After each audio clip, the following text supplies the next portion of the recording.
Hello guys, आज मैं hacking करके सर्फबोर्ड को पेट्स के अंदर ला चुका हूँ। ये मेरे दोस्त को भी नहीं मालूम है गाइस मैं कैसे लाऊं। देखो गाइस,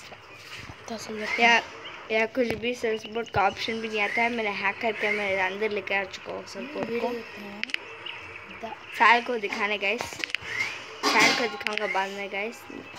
अपन हैकर है गेम का, से बस मुझे ही बस मिलता है वाला। ये साहिल नहीं होगा, ये मैं उदय हूँ। मेरे पास सारे पेट्स है साहिल के भी। देखो भाई, मैं हैकर हूँ भाई, हैकर। देखो रियल में आता नहीं है ना, मुझे मिल चुका है सर्फबोर्ड। इसके अंदर डायरेक्ट किसी भी कूद सकता हूँ मैं। साहिल, ये तेरे लिए वीडियो है।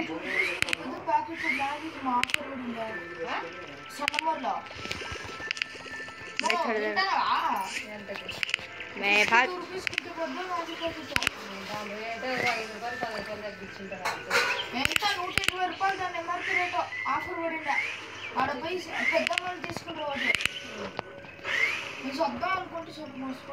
మళ్ళీ ఏదో డబ్బులు ఉన్నాయి తాపా इतना ही। साइज देखो, मेरे पास सर्फबोर्ड आ चुके हैं सर।